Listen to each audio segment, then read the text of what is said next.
50 বছরেরও আসে, তাতেও আমার কোনো সমস্যা নাই। আমি বললাম মনের সাথে যদি একটা মন মিল থাকে, বয়সটা কোনো বিষয় না। হোক আর বিদেশের হোক, ভাইয়া যে কেউ ফোন দিবেন, বাজে কথা বলবেন না। আমি অনেক অসহায়, অনেক কষ্টের মধ্যে পড়ে আপনাদের কাছে সহযোগিতার হাত বাড়াইছি। সহযোগিতা কইরা পাশে দাঁড়াবেন। স্বামী হিসেবে হইলে পাশে না থাকতে পারলেও ভাই হিসাবে কিছু সহযোগিতা করবেন, এটাই আপনাদের কাছে আমার অনুরোধ। আসসালামু আলাইকুম দর্শক, আপনারা সকলেই জানেন আমরা বিভিন্ন গ্রামে গঞ্জে গিয়ে অসহায় দরিদ্র মানুষ তুলে ধরি আমাদের ক্যামেরার সামনে। তো যে আমাদের ক্যামেরার সামনে দেখতে পাচ্ছেন একজন বোন, তো এই বোনটি কেন আসছে সেই কথাগুলো শুনবো। আপু আসসালামু আলাইকুম। ওয়ালাইকুম সালাম। আসসালামু আলাইকুম। ওয়ালাইকুম সালাম, কেমন আছেন? এই তো ভাইয়া আছি কোন রকম, খুব একটা ভালো না। আপনি ভালো আছেন? আছি আলহামদুলিল্লাহ। আপনার নাম ঠিকানা বলেন।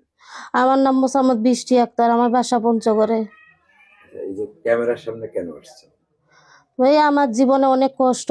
আমার একটা এই বয়সে আসে একটা স্বামী নাই, আমার বাবা নাই, পাশে থাকার মতন কোনো একটা শক্ত করে হাত বা বট গাছ নাই।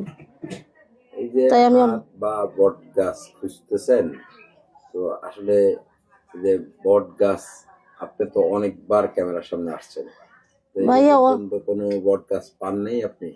অনেকবার বলতে প্রায় 6-7 মাস আগে আসছিলাম, তো এতদিন আমি আসি নাই। একটা লোককে আমি পাইছিলাম, তো ওই মানুষটা আমাকে দিনের পর দিন মিথ্যা কথা বলছে, মানে মিথ্যা আশা দিছে। ওর বাসায় বউ বাচ্চা নাই, ও আমাকে ভালোবাসবে, আমাকে মানে চলাবে, ভালো রাখবে।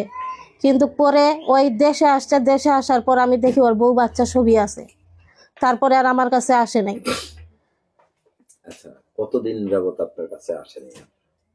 মানে মোবাইলে আমরা বিয়ে করছিলাম, ওই দেশের বাইরে ছিল, মোবাইলে বিয়ে করছিল।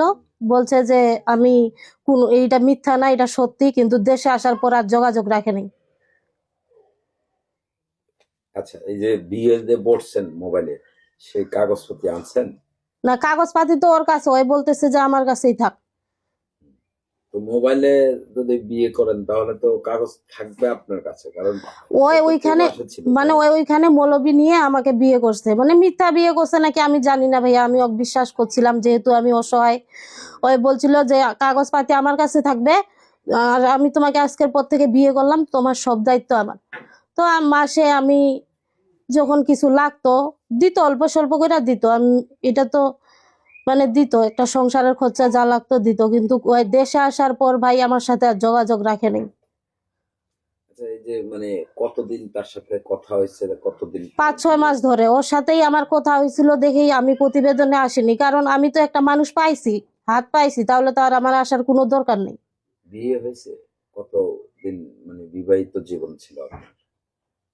আমার বিবাহিত জীবন ছিল 5-6 মাসেই হবে, 6 মাস। মানে কথা যখন হয়েছে তখনই কি সাথে সাথে বিয়ে করছে? কথা হওয়ার 1 মাস পরেই মানে বিয়ে করছিল। মানে আমি বলছিলাম যে ভাইয়া আপনি সঙ্গে সঙ্গে তো আর বিয়ে হয় না, যেহেতু আমরা নিজে নিজে ইয়া করি, তাই আমি বলছিলাম যে 1 মাস আমরা কথাবার্তা বলি, দুজন দুজনকে চিনি, তারপর বিয়ে করব। পরে আমার ভালো মনে হয়েছে, যেহেতু নিখুঁত ভাবে মিথ্যা কথাগুলো আমাকে বলছে, আমি বিশ্বাস করছি। কিন্তু ওই দেশে আসার পর এরকম করবে এটা আমি কখনো কল্পনা করি নাই। মনে প্রাণে ওকে আমি স্বামী মানতাম। তো আসলে এই যে মানে আপনারা বলতেছেন যে প্রবাসীরা মিথ্যা কথা বলে, আর প্রবাসীরা বলতেছে আপনারা মিথ্যা কথা বলেন, আসলে কারটা সত্য কিভাবে বুঝবো? ভাই, এক হাতের 5 আঙ্গুল যেমন সমান না, তেমন কিন্তু দেশে বিভিন্ন ধরনের মানুষ থাকে। অনেক বনে কি করছে না করছে আমি জানি না, আমি আমার দিক দিয়ে বলি, আমি মিথ্যা কথা বলি না। আমি কিন্তু আমি